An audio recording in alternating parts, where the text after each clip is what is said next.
And third is the Ball State professor teaching the course, Dr. Vanessa Theme Ament. Vanessa, welcome. Well, hello. It's a pleasure to be here. It's great to have you.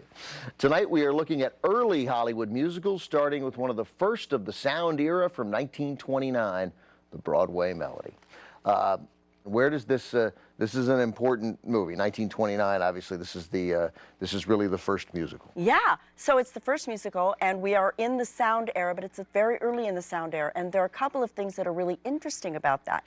First off, this gets Best Picture. Yeah. So it's Best Picture, it's the first real musical. There are a few things that I think the viewers might want to think about. One is that Douglas Shearer, Norma Shearer's brother, now remember, Thalberg is the producer, married to Norma Shearer, right, who is at MGM for this film. He is in charge of sound. Douglas is. Douglas Shearer. And he's the one that came up with this idea of pre-recording music for the numbers instead of doing direct sound, live sound. So some of the numbers in this film are live sound, and then some of them, like the Dance of the Painted Doll, are pre-recorded. Thalberg saw the Dance of the Painted Doll, thought, okay, nice, but we need it bigger. That meant initially the thought was you got to bring the entire orchestra back in. That cost money, and then Shearer and Thalberg figured, no, let's just play it back, and the dancers can redo their routines and we can shoot it grander. Now, I think that there's an interesting little tidbit here. There's a lot of nepotism in the film industry, and I know you know nothing about this at all. Mankiewicz, let me think. Where do I know that name? But yeah. Anyway, the thing that I think is important to know here is Douglas Shearer gets the job because his sister's married to Thalberg. So people really aren't expecting much of him. But he actually ends up being valuable and coming up with ideas that are really helpful and useful. He ends up running sound for a long time at MGM and ends up really contributing a lot of ideas, growing into the job, and being very successful at it. So there's a quote here from Thalberg about this movie and about musicals. He says, "It's a new experiment. We don't know if the audience will accept a musical on film." Right. So as you watch this movie, as it's being produced, as Thalberg is supervising its production, they have no idea whether this is going to change the course of Hollywood or whether this is going to be a one-off catastrophe. Okay, so here's a funny thing. My mom was a dancer, and my grandfather was a vice president at RKO with Joe Kennedy. So when my mom was a dancer, she was in Dance Magazine in 1928, winning some Stedford for doing a Russian Cossack dance. And there was an article in that magazine called, "What Will Sound Do for Dancing?"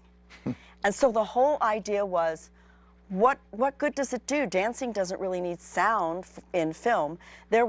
People don't really understand that the disruption of adding sound, not only were film theorists at odds about all of this, but the public and filmmakers themselves were really thinking, but why do we need sound? There were some that were right on board from the beginning, and then there were others who really didn't know how this was going to change the whole art of film, because the acting style was one way with the broad gestures and the using the eyes a lot and the glances a lot and the gestures a lot for acting. Once you get into Broadway Melody, what you've got is people who come from theater, people who are used to broad gestures, having to bring it down a little bit for film, which is a little difficult. And the interesting thing, too, I want people to really, I like to look at cultural studies. I like to think about what this says about our country at the time when these films are made. When you're watching a film, you should always look at it with the sense of where our nation was at the time when these films are made. So this is before the Depression starts. This is when things are still on a high and everybody's feeling like everything in the country is great. There's this positive feeling because we haven't hit the Great Depression yet. And there are flappers and there's a lot of drinking, and it's pre-code.